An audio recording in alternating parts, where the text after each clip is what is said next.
ఈ horror story విజయవాడలోని నూజివీడులో ఉండే ఓ మామిడి తోటలో జరిగింది. మన ఇన్స్టాగ్రామ్ లోని ఫాలోవర్ అయిన మనీ అనే పర్సన్ ఈ హారర్ స్టోరీని నాతో షేర్ చేసుకున్నాడు. ఈ మనీ అనే పర్సన్ ది ప్రాపర్ బాపట్ల.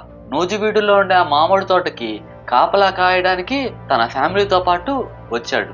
అక్కడికి వెళ్ళిన తర్వాత 2 నెలల వరకు వాళ్ళు ఎంతో సంతోషంగా ఉన్నారు. మనీ వాళ్ళ పెద్ద బావ పెద్దక్క, వాళ్ళ చిన్న కూతురు, చిన్న బావ చిన్నక్క ఆ పెద్ద మామిడి తోటలో అన్ని పనులు చేసుకుంటూ రాత్రి అయిందంటే ప్రశాంతంగా తినేసి పడుకుంటూ వాళ్ళ జీవితం సాఫీగానే సాగిపోతూ ఉంది.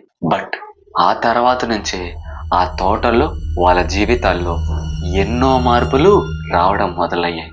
అర్ధరాత్రి 12 దాటిన తర్వాత ఆ తోటలో ఉండే కుక్కలు మొత్తం జోరుగా అరిచేవి. తోటలో ఉన్న ఒక చెట్టు దగ్గరికి వెళ్ళి నిలబడి అటే చూస్తూ ఉండేవి.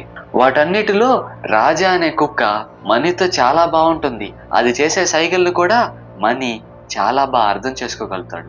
అలానే ఒక రోజు రాత్రి కూడా రాజా బయట నుంచి అరుస్తూ ఉన్నాడు. ఆ శబ్దం విన్నా మనీ బయటకు వెళ్ళి రాజా కళ్ళల్లోకి చూస్తే దాని కళ్ళల్లో ఎంతో భయం. అది ఏదో భయంకరమైన దృశ్యాన్ని చూసినట్టు దాని కళ్ళున్నాయి. ఆ తర్వాత నుంచి వాళ్ళ జీవితంలో జరిగిన ప్రతి సంఘటన నీ ఊహకు కూడా అందదు. ఆ తోటలో వాళ్ళు గడిపిన ప్రతి రాత్రి ఒక కాలరాత్రే.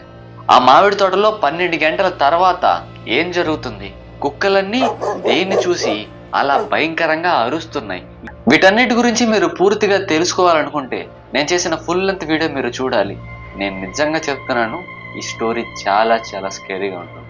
ఆ వీడియో లింక్ నా నేమ్ కింద రిలేటెడ్ వీడియోలు ఇచ్చాను, అక్కడి నుంచి చూసేసేయండి. Thank you so much.